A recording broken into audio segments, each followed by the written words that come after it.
My name is Elena Ward, and this is my story. I was born and raised in Cleveland, America, in a house that always seemed older than time itself. The walls groaned when the wind blew too hard, and the paint peeled in strips like tired skin. In winter, the cold crept in through the cracks, finding every corner, whispering against my blanket as I tried to sleep. Our roof leaked when it rained, and my father's favorite solution was to place buckets in every room and say, "We'll fix it next month." Next month never came. That house was my whole world for many years, a world of small rooms, heavy silence, and endless lectures. My parents, Patricia and Leonard Ward, were the kind of people who loved control more than comfort. They often said things like, "We gave you everything, Elena. Without us, you'd be nothing." I grew up believing that love had to come with guilt attached. Whenever I succeeded at something, they took credit. Whenever I failed, they blamed me for wasting their effort. As a little girl, I wanted nothing more than to make them proud.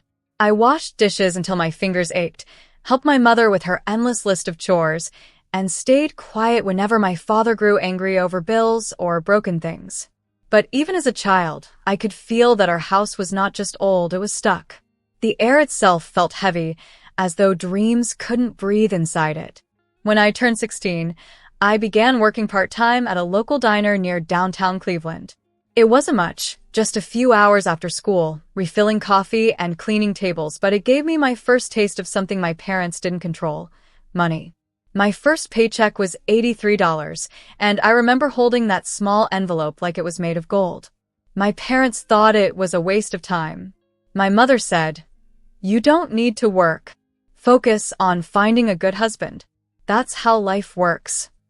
But I wanted to earn, to build, to belong to myself. By the time I turned 20, I was still living in that same house, though now the cracks had widened and the walls had grown thinner. I would lie awake at night, hearing my parents argue about money. My father blamed the economy. My mother blamed him. Both of them blamed life. I had begun saving every dollar I could, hiding it away in a small tin box under my bed. Sometimes I felt guilty about it, as if I were keeping secrets from them. But deep down, I knew I wasn't saving against poverty. I was saving against them. That year, I found a job at a small coffee shop in Columbus, a few hours away. It wasn't glamorous, but it was steady. The owner, Mr. Harper, was kind and fair, the first employer I'd ever met who said thank you and meant it. I rented a tiny apartment near the shop, just one bedroom, a kitchen that could barely fit two people, and a window that looked out onto a brick wall. But to me, it was freedom. My parents didn't approve, of course. My mother called every night, her voice sharp. "You're wasting your youth. Come home, Elena. This isn't what we raised you for." My father said nothing, but his silence was heavier than her words. I stayed. That year, I started a side project, an online shop selling handmade candles and simple home decor. It began as a hobby, something to calm my mind after long shifts at the cafe. I made the candles myself, lavender, vanilla, rosewood, and posted pictures on social media. My first sale came from a woman in Portland who bought 2 candles for $24. I remember dancing around my apartment, holding my phone like it was a trophy. Soon, small orders started trickling in. One week, I made $47 in profit. The next, $62. I began staying up late into the night, melting wax, printing labels, and writing thank you notes by hand. My fingers were always covered in wax and ink, but I didn't care. For the first time, I felt like I was building something of my own, brick by invisible brick. My parents didn't understand. When I told them about the business, my mother laughed. "Candles? You think people will buy that? Stop wasting time, Elena. Get a real job." My father agreed. "You work too much," he said. "Why work so hard when one day this house will be yours?" I smiled and said nothing. Inside, a thought grew quietly. I don't want her house. I want my own. Years passed and my business grew. I moved back to Cleveland, but not into my parents' house. I found a small studio apartment and continued to work both jobs. I'd wake up at 5 in the morning, work at the coffee shop until noon, and spend the rest of the day packing candles and answering customer emails. My savings grew slowly, but steadily. By 27, I had more than $120,000 tucked away in the bank, money I had earned with my own two hands. Sometimes I visited my parents. The old house looked worse each time. The roof sagged more, the paint flaked off in larger pieces, and the air felt stale. My mother still clung to her pride. She dressed as though we were wealthy, wore cheap jewelry that pretended to be gold, and told neighbors about how successful her daughter was, as if she had made me that way. My father still complained about taxes and politicians, about how unfair life was.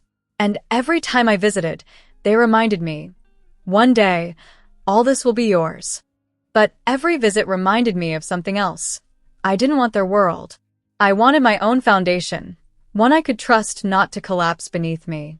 So, I began to dream of building something new, a house that belonged entirely to me. Not just a physical place, but a symbol. A house that didn't echo with blame or fear. A house where love could exist without conditions. At night, when I couldn't sleep, I would sketch the house in my notebook. A two-story home with large windows that opened to sunlight, a white porch swing, and a garden filled with lavender. I didn't tell anyone about this dream. It was too fragile, too precious. My parents would have mocked it, said it was impossible. But I knew better. I had seen impossible things become real, like a $24 sale that became a business, or a shy girl who learned how to stand on her own 2 feet. The last time I visited my childhood home before leaving for good, I stood outside for a moment. The porch steps creaked under my feet just like they always had. My father sat inside, watching TV with the volume too high. My mother was in the kitchen, yelling at him for something small. It was all so familiar, and suddenly, it felt like a memory that no longer belonged to me. I looked at the cracked windows, the peeling door, the house that had once seemed like the center of the universe, and I realized something simple and true. That house had raised me, but it did not define me. I walked away that day with my suitcase in one hand and my car keys in the other. Behind me, the wind rattled the windows of the old Ward house, as if trying to speak one last time. But I didn't turn back. I had already decided. My life, my future, would be built on new ground. And though I didn't know it yet, the story of that decision was only just beginning. By the time I turned 27, my little candle shop had become something I could finally call a business. What had started as a small idea in my one-bedroom apartment had grown into a proper studio space in Nashville, Tennessee. It wasn't fancy, just 2 wide rooms in an old brick building downtown, but to me, it felt like the world had opened up. Every morning, I would unlock the glass door, flip the closed sign to open, and breathe in the smell of wax, coffee, and wood polish. My 2 employees, Naomi and Grace, would arrive soon after. Naomi was quiet and patient, always humming while she wrapped each candle in soft brown paper. Grace was the opposite, bold and chatty, full of marketing ideas and endless energy. Together, we made a small team that felt more like a family than anything I had ever known. We worked long hours, filling boxes, answering customer messages, and testing new scents. I watched the numbers grow every month, first a few $100s, then a few thousand. There were weeks when the profits reached $11,000, and once even $18,000. I never told my parents how much I was earning. They still believed I was playing at business, as my mother liked to say. It was easier to let them think I was scraping by than to explain that I was quietly building something real. Even with the success, I didn't change my lifestyle. I still wore the same old jeans, still drove my used car, still packed my lunches. Every dollar I earned, I treated like a small piece of freedom. I saved and saved until one day, my bank account showed a number I had never dreamed of seeing, $350,000. I remember staring at it in disbelief, my hands trembling slightly. Meanwhile, my parents' house, the one I had grown up in, was falling apart. The roof leaked, the paint peeled, and the stairs creaked like old bones. My father had stopped working years ago after a knee injury, and my mother's small cleaning jobs barely kept them afloat. Whenever I visited, they complained about bills, repairs, and how unfair life had been. I listened quietly, offering help here and there, but they always refused my money. "We're not beggars," my father would snap, his pride louder than his gratitude. Then, one night, a storm hit Cleveland. I got a call from my mother, crying. Part of the ceiling had collapsed in the kitchen. No one was hurt, but she sounded broken, like the house itself had finally given up. That night, I lay awake in my Nashville apartment and made a decision that would change everything. I was going to build them a new house, or at least that's what I told myself at the time. In truth, I wanted to build myself a new life. A week later, I called a real estate agent in Charlotte, North Carolina, a city I had always loved for its calm streets and green spaces. I wanted a piece of land in a safe, quiet area, not too far from downtown, but far enough to hear birds instead of traffic. When the agent showed me a plot surrounded by tall oak trees and open skies, I felt something in me click. It was perfect. The land cost $95,000 and I paid in full. Then came the harder part, finding a builder I could trust. After weeks of searching, I found Mason Construction, run by a patient man named Robert Mason who listened instead of talking over me. I told him exactly what I wanted: a bright, two-story house with wide windows, a kitchen that caught the morning light, and a porch with a swing. The entire project, land, construction, taxes, and the small things people forget, came to about $420,000. I paid $220,000 from my savings and took out a mortgage for the rest. The day I signed the papers, I met with my lawyer, a calm woman named Victoria Clark. She wore glasses and spoke in that measured tone lawyers use when they know their client doesn't quite believe how serious the moment is. "You understand, Elena," she said, sliding the papers toward me. "This property is legally yours. Only yours. Your parents' names will not appear anywhere." I nodded, though my hand shook slightly as I picked up the pen. "I understand," I said. "It's mine." And I meant it. For the first time in my life, something of value, something solid, belonged entirely to me. When the house was finished, I invited my parents to see it. They didn't know I had been working on it for months. The drive from Cleveland to Charlotte took them nearly 8 hours, and when they arrived, I was waiting on the new porch, the swing gently swaying in the breeze. My mother gasped the moment she saw it. "Elena," she whispered, pressing her hand to her chest. "You built our new house." My father walked in with a proud grin, running his hands over the smooth banister. "Look at this place," he said. Our daughter finally came to her senses. I smiled, swallowing the truth. "Yes," I said softly. "This house is for you. For us." They moved in a month later. My mother insisted on choosing the curtains. My father picked out a large leather armchair that didn't match anything, but made him happy. They filled the house with old furniture from the Cleveland home, mixing the past with the new. I let them. It made them feel like they belonged there, and in a way, I wanted them to. But the deed, the mortgage, the insurance, all of it was in my name. Only mine. I told no one, not even my closest friends.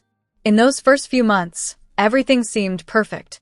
My parents were happier than I'd seen them in years. My business continued to grow. I started spending weekends in Charlotte, enjoying the piece of the house I had built from scratch. When I sat on the porch swing at sunset, I felt like I had done something good, not just for myself, but for my family. Still, there were small cracks I tried not to see. My mother sometimes referred to the house as hers, correcting me when I said mine. She'd invite neighbors over and proudly say, "This is the house we built." My father started telling people he had chosen the design, even though he hadn't seen a single blueprint. I told myself it didn't matter. They were my parents. They deserved to feel proud. But deep down, I knew pride could turn dangerous in our family. Then one evening, while I was helping my mother organize the pantry, she mentioned something that made me pause. "Your father and I were talking," she said, stacking jars on a shelf.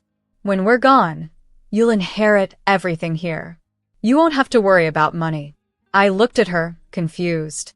When we're gone, the house was already mine. I opened my mouth to tell her the truth, but something stopped me. Maybe it was pity. Maybe it was fear of how she'd react. So I smiled instead and said, "That's very kind of you, Mama." She smiled back, completely unaware. And in that moment, I realized something both sad and powerful. They truly believed everything they stood in, the walls, the floor, the air, belonged to them. I didn't know it then, but that misunderstanding would grow into a storm that would tear us apart. Because while they believed they owned my house, I believed I had finally built my freedom. Neither of us could see how soon those beliefs would collide, and how, when they did, it would change everything. Meeting Daniel Hayes changed the entire rhythm of my life. I met him at a business conference in Denver, a place I had only traveled to because a friend convinced me that I needed a break from candle wax and spreadsheets. I didn't expect to meet anyone there, especially not someone who would eventually see the real me, the version hidden behind my quiet independence and carefully built success. Daniel wasn't like the men I'd met before. He didn't talk about money, status, or possessions. He was a high school literature teacher who spent his evenings reading novels and his weekends volunteering at a local library. His kindness was disarming. While other men tried to impress me with expensive dinners or fancy talk, Daniel impressed me by listening. When he asked me questions, he really wanted to hear my answers. Our first date was simple, a walk around a small park in Boulder, followed by hot chocolate from a nearby cafe. We sat on a bench as the sun set behind the mountains, and he asked, "Are your parents proud of what you've built?" I laughed softly. "They like the house," I said. "They think it's theirs. That's enough for now." He looked at me, puzzled but gentle. "You don't sound angry," he said. "I used to be," I admitted. "Now I just accept that some people only understand love when it comes with control." Daniel nodded, and that was it. He didn't press further. He respected the unspoken walls I had built around my heart. Over the next 2 years, we grew inseparable. He saw me through late nights at work, stressful audits, and every candle spill disaster I could possibly have. He didn't see my business as competition for his masculinity, and he never made me feel like I had to shrink to fit inside someone else's world.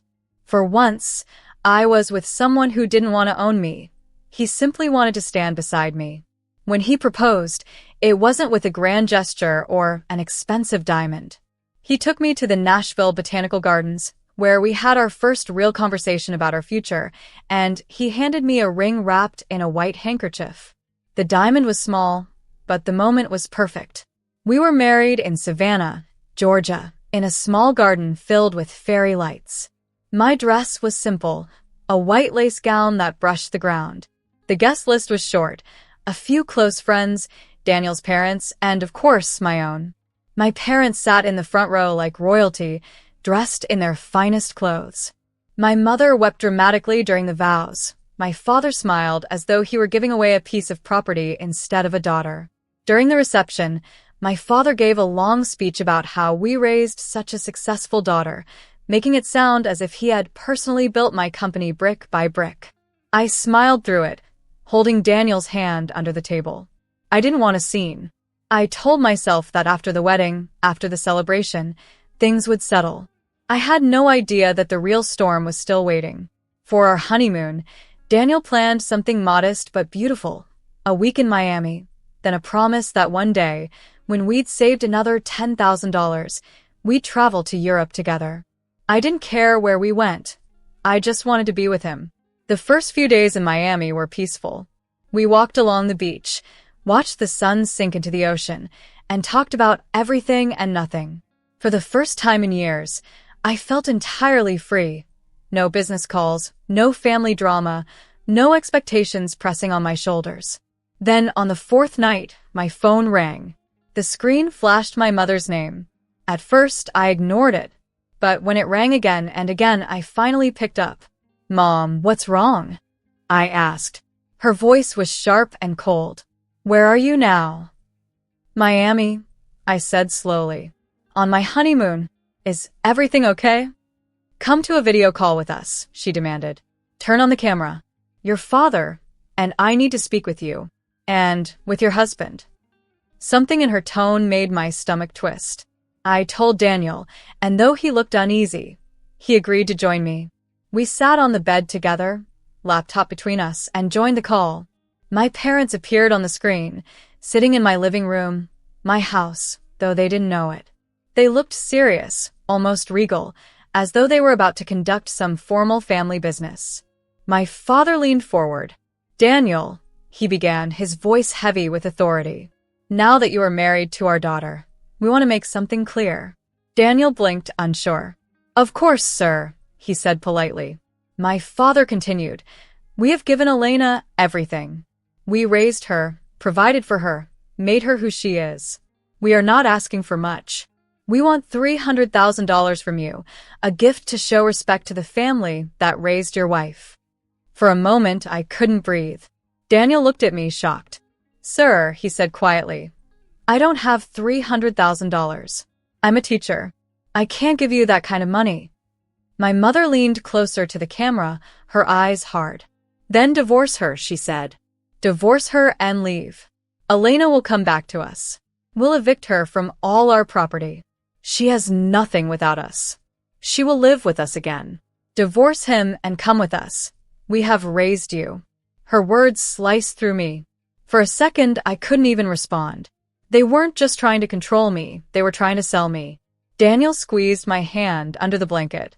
"Elena," he whispered, "I'm so sorry. I didn't know they would do this. I can't pay that, and I won't buy anyone's love." I looked at him, then back at the screen. My parents sat there, confident and unashamed, as though they had every right to demand it. Something inside me, something that had been silent for years, rose up. It was calm, not angry. Strong, not loud. "No," I said, my voice steady. "I will not divorce my husband. And I will not let you sell me for $300,000. My mother's eyes narrowed. "You don't understand, Elena," she said. "If you don't do this, we will throw you out of our house and take everything. You'll have nothing." That was it. The moment everything turned. I smiled, a small, quiet smile. "You can't throw me out," I said, "because that house isn't yours. It's mine. I paid for it. I signed the papers. All the property you think is yours is actually in my name. Every room, every wall, every inch." Their faces froze. My father's mouth opened slightly. My mother blinked, as if the floor had shifted under her. "What do you mean, your house?" my father asked. Without another word, I opened my email and shared the deed on screen. Across the top, in bold letters, it read, "Owner, Elena Marie Ward." "I bought the land," I said. "I paid the builder. I made every payment. I let you move in because I wanted you to have comfort. I told you it was your house because I loved you. But legally, it has always been mine." My mother's face turned red. "You tricked us," she hissed. "No," I said softly. "I protected myself." For the first time in my life, they had no words. My father looked away. My mother's lips trembled. "If you try to ruin my marriage," I said, "you will lose not just me, but this house too. I am not your property, and neither is my husband." Silence hung between us, thick and heavy. Then, without waiting for a response, I ended the call. Daniel and I sat in the quiet of that Miami hotel room, the sound of waves faint in the background. He wrapped his arm around me, and I felt something inside me finally shift. It wasn't the sound of breaking. It was the sound of becoming whole. When Daniel and I came back to Cleveland, the silence inside the house felt different, heavier, colder. My parents were waiting in the living room, their faces hard as stone. My father sat with his arms crossed, and my mother's eyes were filled with disappointment rather than shame. "So," my father said slowly, "you think you can throw us out?" I took a seat across from them, Daniel quietly beside me. "No," I said. "I don't want to throw you out. But I also won't let you control my life anymore. You try to sell my marriage for $300,000, and I won't pretend that's love." My mother straightened her back. "We raised you, Elena. We gave you everything you ever had. You owe us respect." "I respect you," I said gently. "But respect isn't the same as ownership. I worked for everything I have. I built my business from nothing. I bought this house with my own money. I gave you comfort because I loved you, not because I owed it to you." My father's voice cracked with anger. "Without us, you'd be nothing. Don't forget where you came from." For years, those words had made me shrink, but not anymore. I stood up, my hand steady. "That's where you're wrong," I said. "I'm someone even when you're not proud of me. I am your daughter, but I am also my own person." From my bag, I took out a folder and placed it on the table. Inside were the house papers, mortgage records, and every legal document, all showing one name, Elena Marie Ward. "This house," I said, "is legally mine. You're living here as my guests. If you want to stay, there will be rules." My mother's eyes widened. "Rules? For us?" "Yes," I said firmly. "3 of them. First, you will respect my husband. Second, you will never again try to trade my life for money.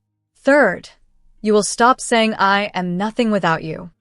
My father leaned back, silent, his face pale. "And if we don't?" he asked. I took a deep breath.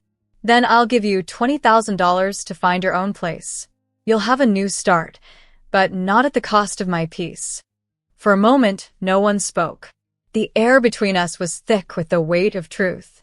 Then my mother whispered, "We didn't know, Elena. We thought everything was in our name."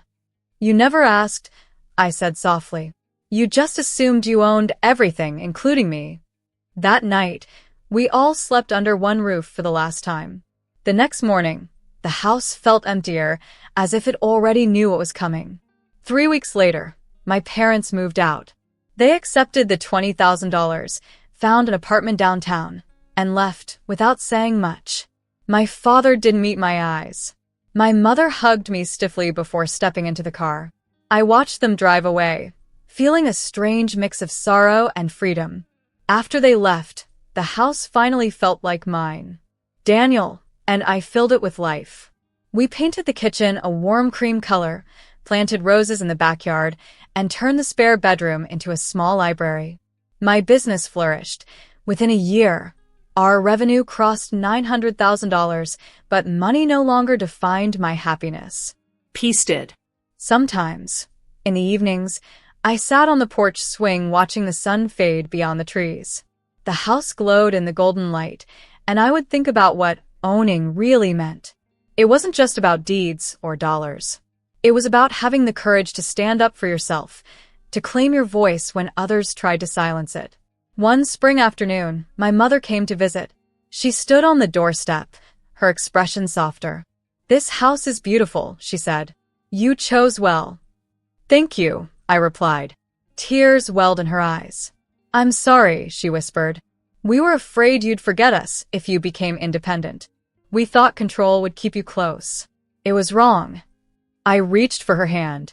"I didn't build this life to leave you behind," I said. "I built it so I could stand beside you." She nodded, tears spilling freely, and for the first time in years, we hugged without pride between us. It wasn't a perfect ending, but it was an honest one. And as I watched her leave that evening, I finally understood. What truly belonged to me was not the house, not the money, not even the success. It was myself.